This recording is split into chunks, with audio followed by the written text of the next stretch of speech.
Hey guys, this is Brandon with Magco Whitetails. Today we thought it'd be kind of cool to go over what we're going to be using to do most of our filming. We mainly do self-filming. Every now and then me and Jamie will be in the same tree filming each other. But for the most part we do self-filming. It's a hard task, but it can be very rewarding and it lets us get in two different spots. So we're getting film in two different opportunities to get the bucks we're looking for. So today we're going to go over my camera arms, my camera, and at the end I'll go over my bow build and kind of tell what I like about everything, what I like about the bow, what I like about the camera arms, what I like about the camera. We'll go over all of that and go from there.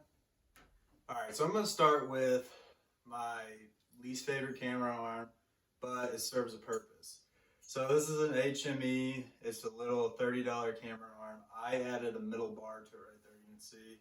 It's gray and the rest of it is brown. The camera head is obviously garbage. It barely moves. You can see it just doesn't move very good. It's not very fluid at all, but it's a $30 camera arm. The purpose it serves is you do not have to have a ratchet strap to get it around a tree. We have two trees that cannot get a ratchet strap around every morning we're trying to hunt. So you screw this piece in and then it fits over like that, and then you put the bolt on the other side and it screws itself into the tree without having to use a ratchet strap.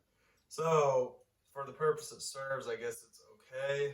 I would love to have probably a different setup that's with a more fluid head, but I can't get a more fluid head on there right now. So we'll just stick with that for now, but you can see it's barely moves, so it's not going to be fun filming with it, but for the purposes of what we're trying to do with it, and I can't get a ratchet strap around those trees, I kind of have to use it. So that's our first camera arm. Second one is the good one. It's a Muddy Outfitters camera arm. Comes with a nice big base on it. I like to screw a peg in the tree before I put the ratchet strap on. You can hang it like that, then put the ratchet strap on, which makes it a ton easier. The ratchet strap's a nice big ratchet strap. You can get around pretty much any tree. You can get around, hang on or a ladder or anything on. So that's nice. The arm itself is pretty good. It's not, I think the other arm I have might reach farther, but this is a lot smoother. I've paired it with a 3-pod Q series fluid head.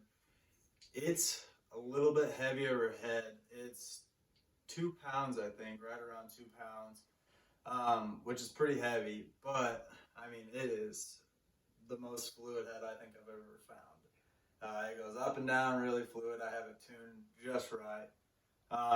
So it's great for that and getting the quality shots we need. I paired it with a Verizoom RL100, which is basically their entry-level one. You can record and you can zoom with it. That's about it. It doesn't have the turn on, the camera option, all that. I didn't get the fancy one basically because I got a really good deal on this. It was only like 50 bucks. But I didn't really think I needed to be able to turn on the camera. I run the camera and we'll leave it in the on position for the entire hunt, whether I'm hunting 3 to 5 hours. That kind of gives me the option just to start recording if the deer comes in super quick. I don't have to wait for the camera to turn on. I don't have to use the sound of the camera to turn on. The camera I have actually makes a sound when it turns on, and I don't have to worry about the deer spooking with that. So this is nice just to have it there and start recording, zoom where I need. It's a nice long handle. I actually flip the handle upside down, so if I'm shooting up for some reason, which I never really would be at a deer or anything that's going to be on the ground if I'm 20, 25 foot up in the tree. But it's still nice to be able to move it around, and it fits the zoom handle very well.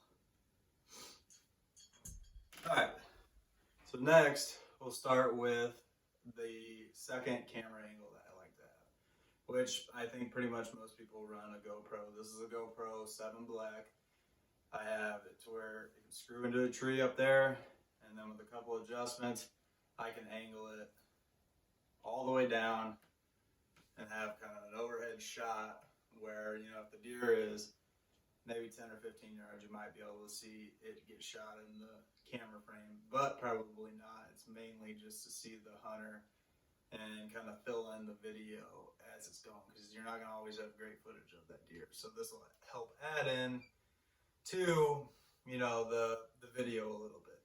I take usually a battery or an extra battery with me and an extra SD card just in case something goes wrong. I like to be kind of more prepared to when something goes wrong than to just, you know, not have it at all out there. So that's my first camera option. The second camera angle I used. For the big camera, I have a Canon G50.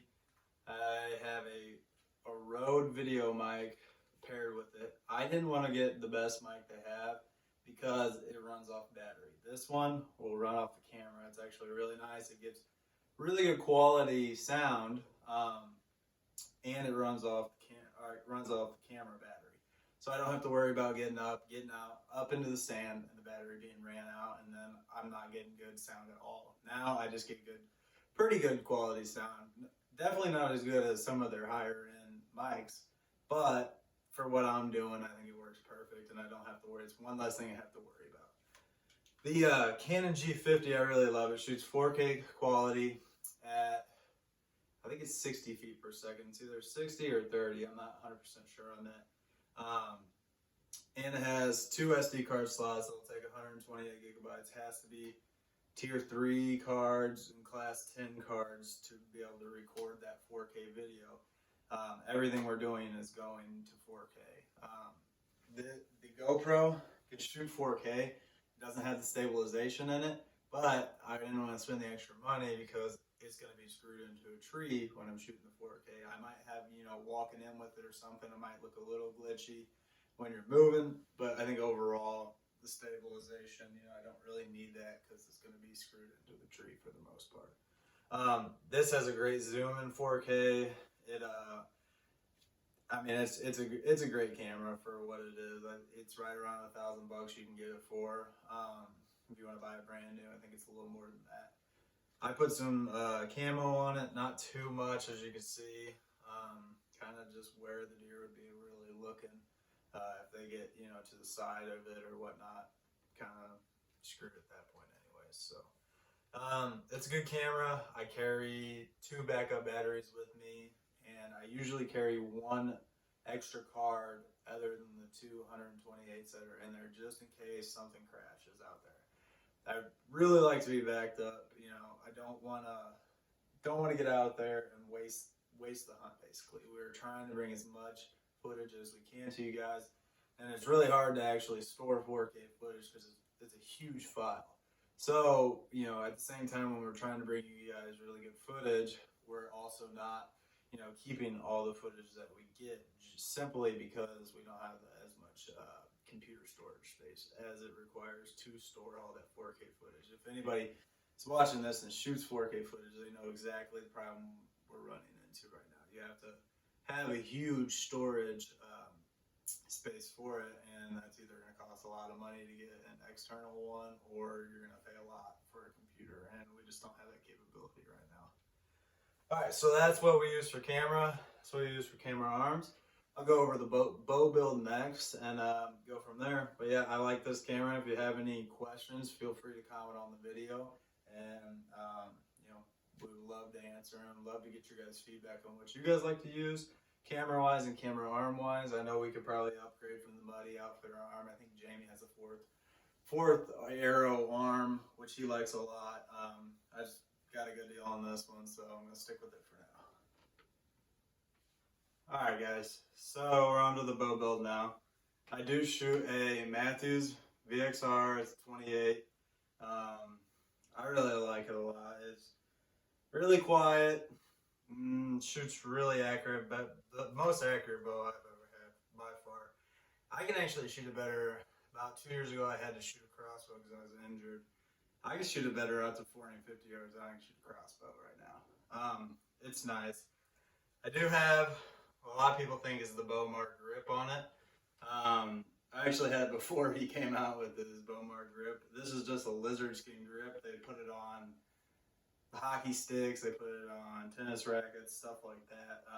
So I had the bright idea to put it on here, and then about 2 or 3 months after, he came out with his bow marker, and I was like, well, I like the color orange better anyways. So I do have an 8-inch Mathews stabilizer. It is does come with a quick, they call it a quick disconnect. So basically what it is, it screws in right here. It gives it about an extra inch of length. It doesn't really affect my shot at all, which is nice. But I have it because I can't get it in this bow case without having that. They're only like 20, 30 bucks, so it's nice to have it on where you literally just put it on, screw it on, and then it's good to go. You have a trophy ridge, 5-pin sight, pretty basic sight, you know, nothing too fancy. And I do have a quad drop away rest, you know, again, nothing crazy fancy with it. You know, I have a kisser button. Some people like the nose button. Some people like the kisser button. I've been shooting the kisser button for so long, I know where it sits to get that good shot I need. I do have a Mathews quiver, but I think I left it in the basement. I never leave it on the bow to shoot, so I don't practice with it or anything. Along with that, I do have just your regular old Halo. I think it's like the $100 special. It shoots out to like 600 yards, but again, I really only needed to shoot 50, 60 yards tops. During the off season this year, I did start shooting this B3 Ranger. It's a hinge. Some people know it as back tension release. I really loved it. I had just a tiny bit of target panic, and it just cleared it all up. I mean, it's kind of hard to learn with, but once you learn with it, it's money. I was shooting the best groups I had ever shot with it. I was pretty dead on 50, 60 yards. It's no problem at all. It's great, but I don't want to use it while trying to self-film because with the hinge and back tension release, you don't tell it when to fire. I mean, you can get it to fire, but that's not really how the release is supposed to work. It's supposed to be a surprise shot.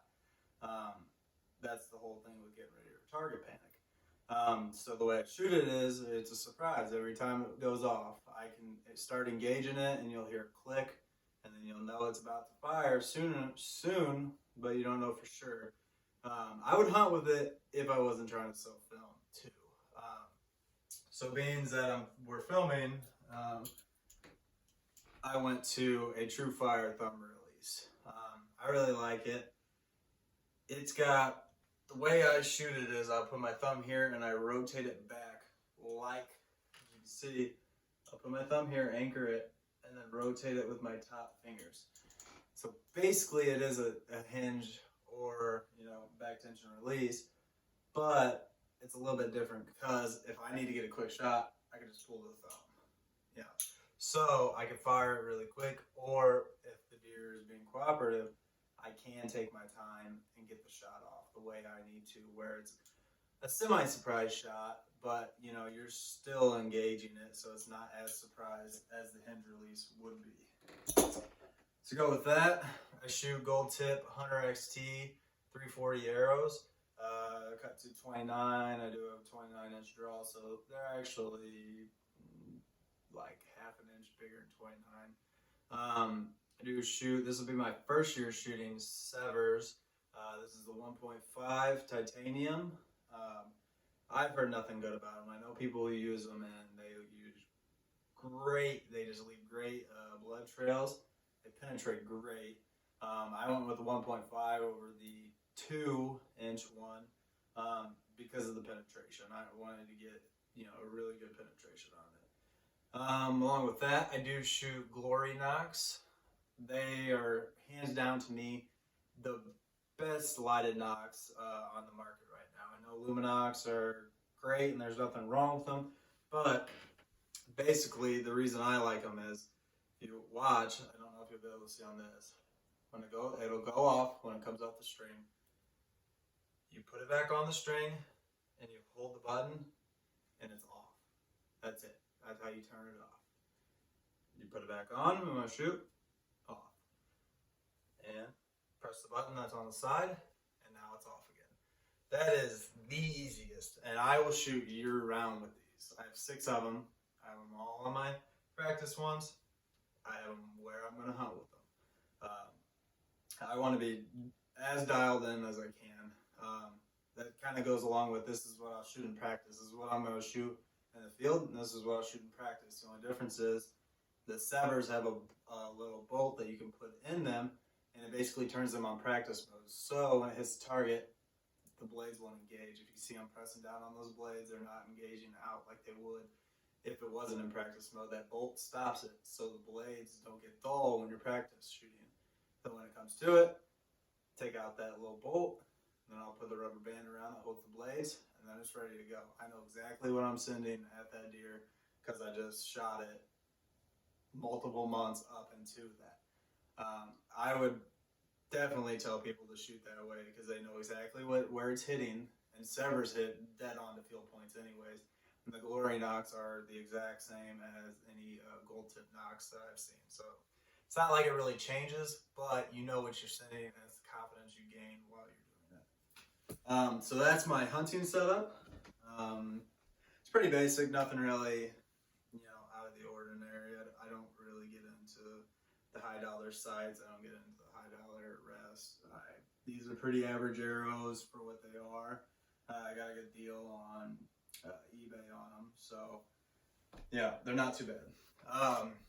We do have some merchandise here. I just wanted to mention we have camo hats coming up for the season with the leather patch. We have green hats, and we can make pretty much any shirt you guys want. If you want to purchase any of our merchandise, you can leave a comment, get a hold of us on Instagram, Facebook, whatever. If you're local and you just want to text me, my number or Jamie's number, let us know. This is what you guys are going to be seeing in the field this year. Hopefully this setup takes down a big deer, or Jamie's setup takes down a big deer too. I know we're both about to have babies, and we're going to be probably shooting the first 130, 140, 150 that walks out, because their wives aren't going to let us out there too much.